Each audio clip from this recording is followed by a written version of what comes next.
Well, folks, once again tonight, a little difference in our format. Let's say good evening. I think it's the first time I'm saying good evening to Mr. Baczynski. Usually say good Thursday morning, sir. But today we're saying good evening. How are you, B? Good evening.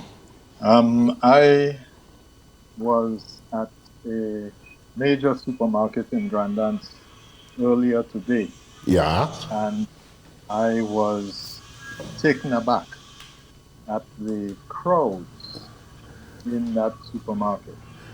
On a It, Thursday. it looked almost as though there had been an announcement of an impending hurricane strike.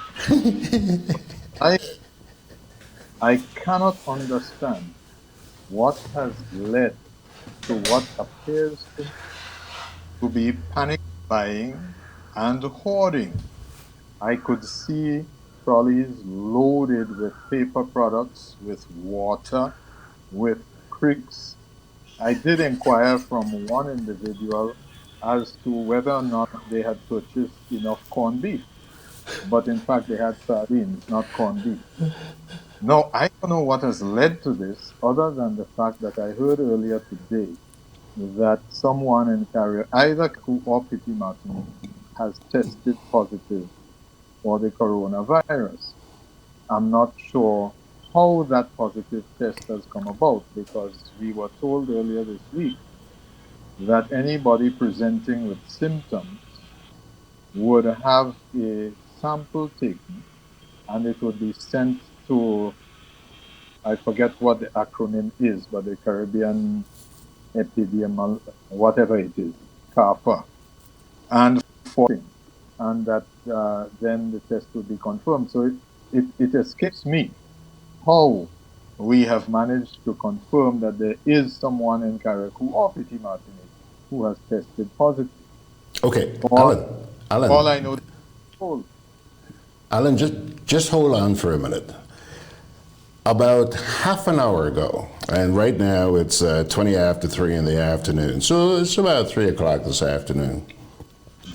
I was scanning through Facebook, and there's a short video, probably only about 2 minutes long, where somebody is making an announcement.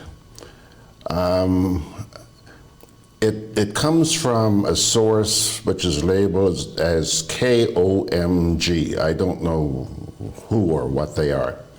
But the person was saying that on Tuesday, a yacht arrived in Carriacou and did not go through the proper clearance procedure.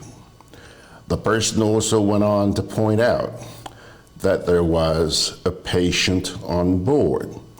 Apparently, this patient had recently undergone heart surgery, okay?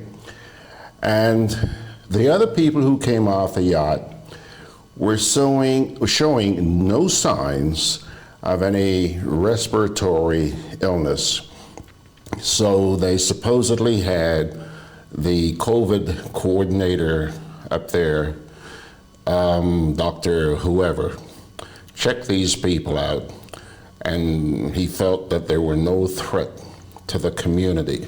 Now, sir, I don't know if that's the same incident that you're referring to, but you know, AB, you might be right, but I take this with a grain of salt because of all the rumors that are going around out there. Continue, sir. Yes, so there is this rumor that someone tested positive. Now, as I say, I don't understand how a positive test could have come about. Nevertheless, whether or not that is related to what appears to me to be panic buying. And it is interesting that because we saw on social media people fighting for toilet paper in Toronto or wherever it was. Well, I didn't see them actually fighting for toilet paper in Grenada, but certainly they appeared to be stocking up on paper products. And I don't understand why, for the life of me. Because in the same supermarket, there were multiple copies of last week's newspapers. If you want paper, buy last week's newspaper. It's simple. Now, I also saw some individuals buying strong rum and coke. So presumably they are planning to drink it out through this crisis. But for the life of me, what has triggered this sudden rush on the supermarket? And I inquired of a couple of people, and they seem to suspect that the port St. George is at risk of imminent closure. Now, where has this kind of misinformation come from? We've spent the last week or so telling people only act on information from credible sources. Use common sense. Do not panic. But yet, we are seeing these irrational impulses being manifested by people who, frankly, ought to know better, people who can get information from credible sources. But no, they are stocking up, and I can't understand why. Now, bear in mind, though, that we have been informed that we have 25 test kits. So we need to wait until we are advised that these test kits are in fact being used. But in the interim, I want to repeat, based on all the information that we have, the, the mortality rate is greatest in Italy and in the United States. Having said that, remember there are lies, damn lies, and statistics. Between them, they have about 1,200 reported cases and maybe about 400 deaths. So they are skewing the data. Sorry, in the case of Italy, they have over 6,000 reported cases. But at the end of the day, it was interesting that the mortality is, I think, 5% in Italy, over 4% in the United States, 3.5% in China, where the vast majority of the cases are, and in Germany, zero fatalities. This is data I saw today up to March the 9th. Zero fatalities in Germany. But yet today, the buffoon in the United States has announced that he is closing his air borders to citizens of the European community. Now, since Brexit, that means that the United Kingdom is exempt from that blanket ban. Interestingly enough, Ireland, the Republic of Ireland, which remains a member of the European community, is also exempt from that blanket ban. And so, based on that information, remember, Ireland and the United Kingdom are separated from the European continent by the English Channel. So, similarly, we are separated from Carriacou by some ocean. So, my, Kick 'em, my Jenny. reaction to all of this is my reaction to all of this is take it easy. What are you getting excited about? Wait until you have confirmation. Now, is there a possibility that the port of St. George will be shut down? Surely, that will only happen if the Seamen and Waterfront Workers Union, as has been known to happen in the past, decide to shut down the country. So, they could do it. I am certain they could do it. But why should they? Because there are no known public health hazards with regard to handling containers. Remember, this is not infectious, it is contagious. you must come into contact with a contaminated surface. Not only that, on the assumption that the contents of a container or the container itself might have been the recipient of droplets as a result of somebody in Miami coughing or sneezing on the container or the contents thereof. Remember, it has had an ocean passage of 8 to 10 days. The temperatures inside a container will be enough to kill any virus. As a matter of fact, it will kill any human being who tried to transit inside the container coming in this direction. So, where is the common sense in all of this?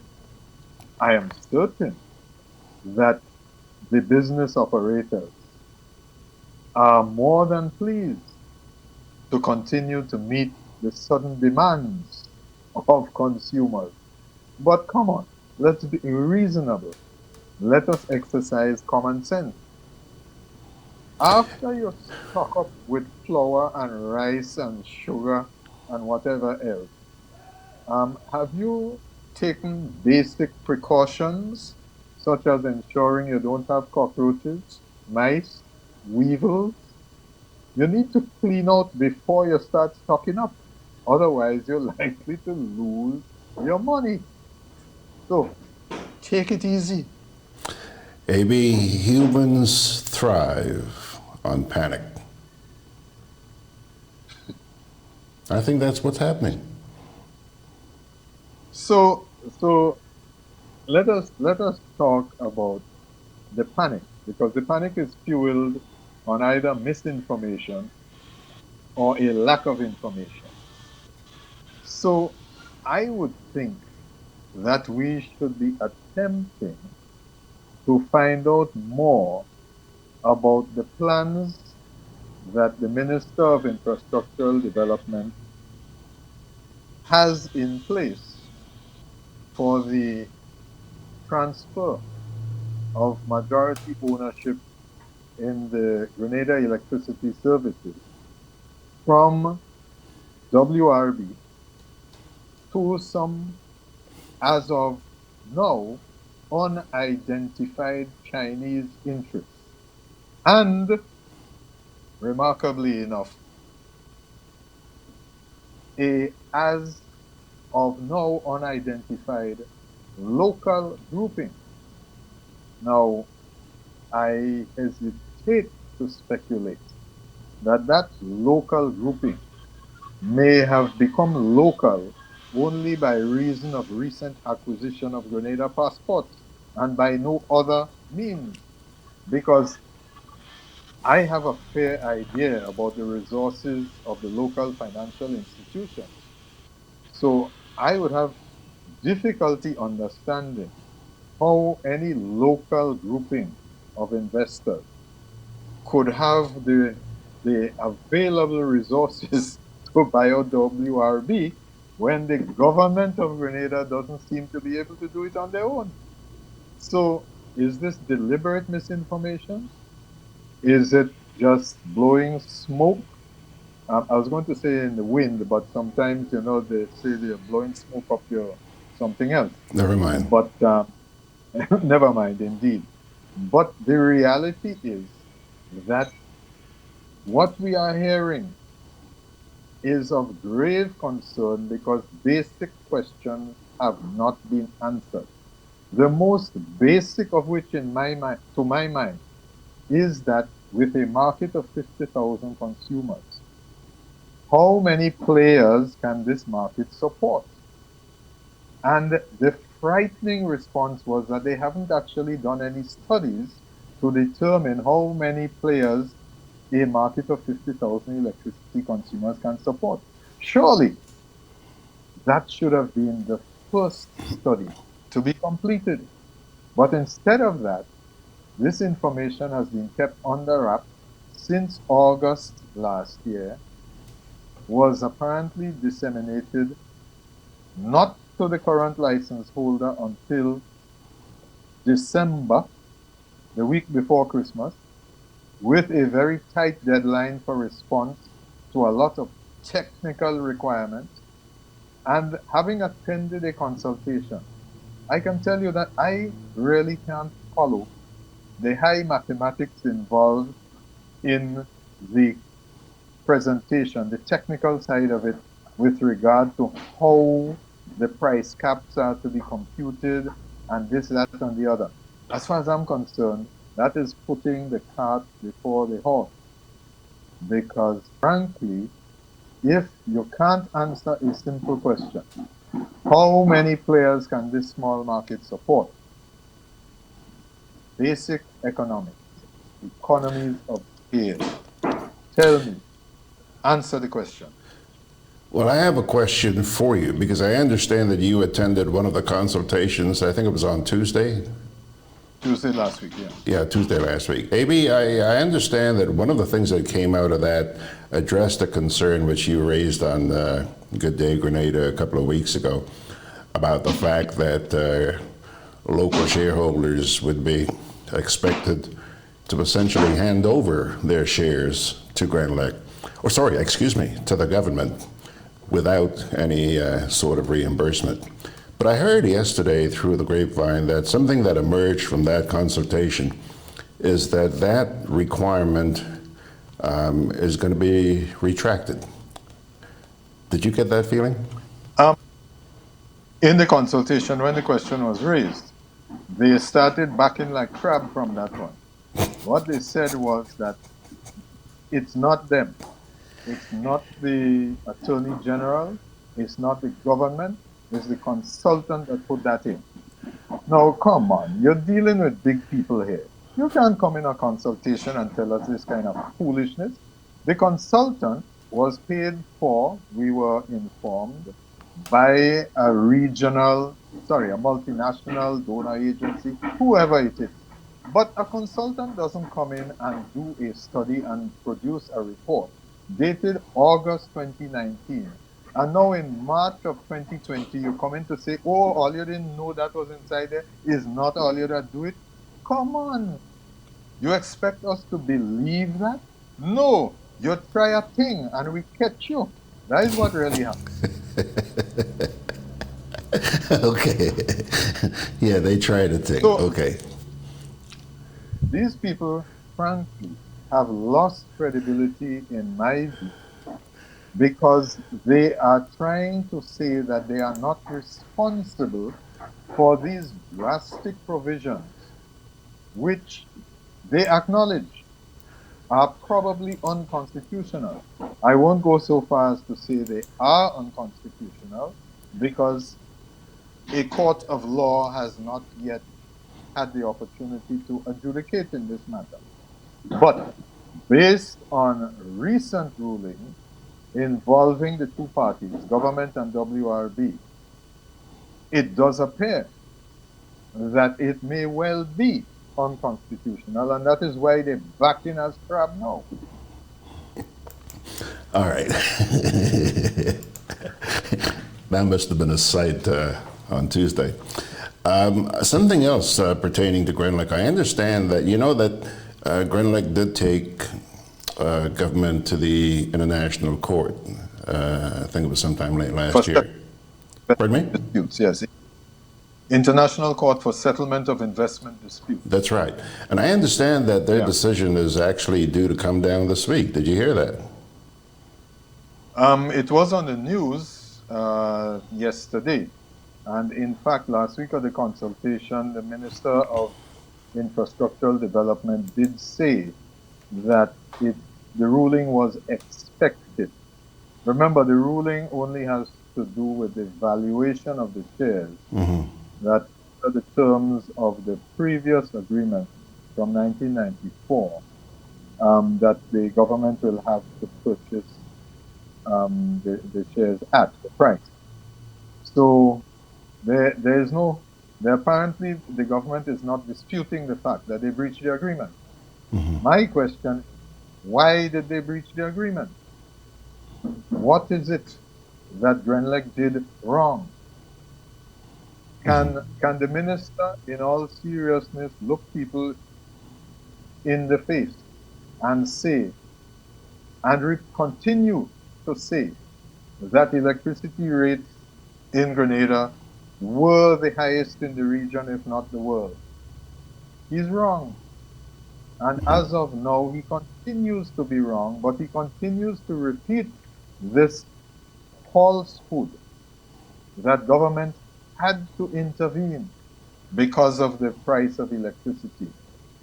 And what they intervened to do was to prevent Grenlec from Oops. I think there he goes. renewing. Maybe just go back a couple of sentences because I think the internet ran out on you there for a couple of seconds. Say the last thing you were saying. Yes, that what the government has interfered with is the path of development that Grenlec was on with regard to installing renewable sources of energy with a target of going up to, I think it was 20% or something like that, by 2022, 2025, whatever it is. So that since 2016, when they first took legal action to repeal the 1994 license, then Grenlec has been in a holding pattern. And I think perhaps the most injurious part of this is that the government and the NIS own 21% of the shares in Grenlec. Shares which in 1994 were taken up by the public at $1.80. Shares that now trade on the OECD Stock Exchange at $10.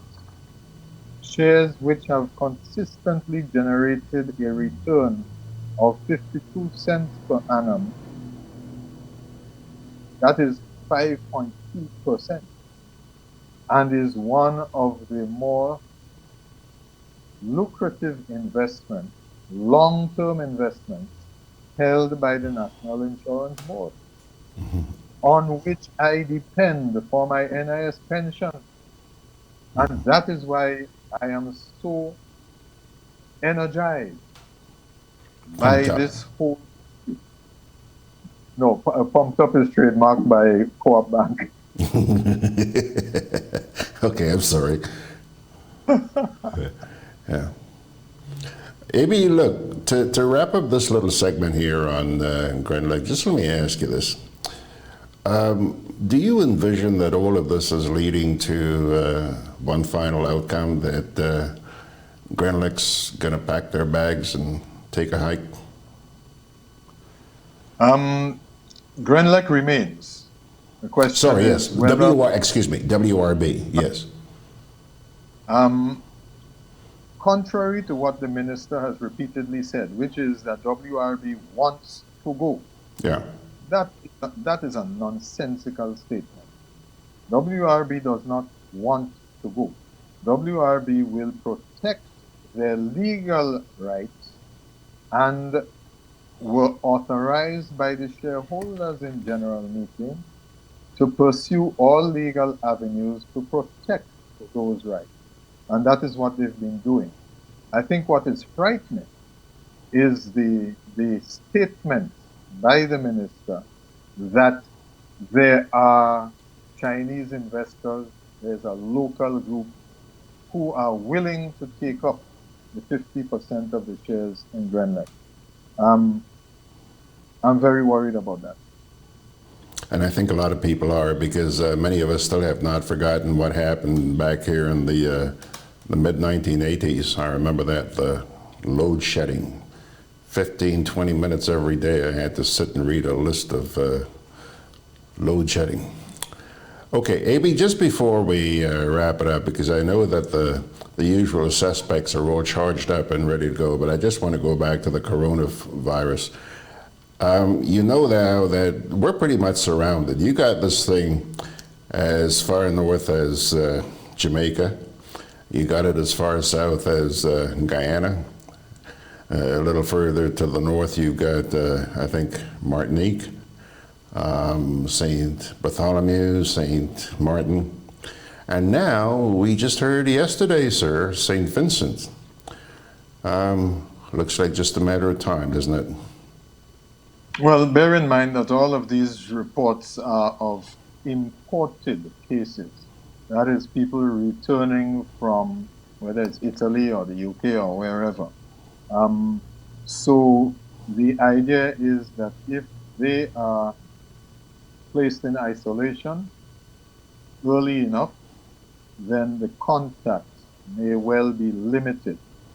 So at the end of the day, yes, it's here, but I think common sense will prevail.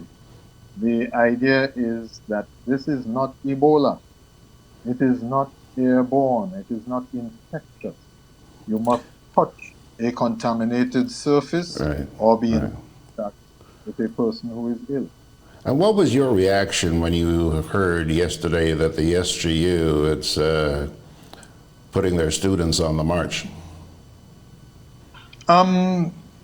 It's not entirely accurate. What they are doing is encouraging those who have the means to do so to return to their home countries.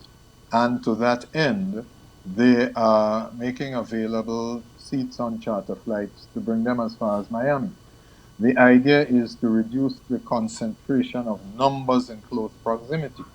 What they are doing here is merely following the lead set by universities all over the United States. Yeah. And on your site, you have posted an article from the New York Times, Yeah. which refers to chaos taking place there in universities and colleges in the States, because they have said, hey, go home. Yeah. It is not as radical as that with regard to SG. Okay. And certainly they are saying that those individuals who have the means to do so, please go. You'll come back in April or May, whenever it is. Yeah. In the interim, you have the online platforms, but that the university itself remains open. Okay, AB. No doubt the usual suspects are going to pick up where you left off on Corona. And they got 2 hours at least to go at it. So I hope you can join us tonight to listen to that. I would like some time to be allocated to addressing the danger that we face, where without adequate consultation, one man is able to drive an initiative which will fundamentally alter the infrastructure of this country on which we so depend, so much depend. That is a reliable supply of electrical energy, and has disrupted a program for exploration and implementation of renewable energy sources. That is an opportunity that has been on hold for the last 3 years. It is, I hesitate to say, but in my view, it is criminal. Well, usual suspects, I hope you heard, AB. And having brought that up, Mr. B, I'm going to challenge you to, first of all, I'm going to ask Bev to put that on her agenda, maybe for next Thursday, because I know that tonight they're going to be talking Corona and also the elections in Guyana. But I do hope that you will consent to become a usual suspect, just for a night. You think we could con you into doing that? That's next week Thursday? I hope so. Yeah, I'm sure that... Well, I'll be in touch. You have my number. Bev will be in touch, and let me tell you, when she starts to hound, she hounds. Thanks a lot, Amy. Okay, bye now. Okay, usual suspects, it's all yours. Thanks, Miss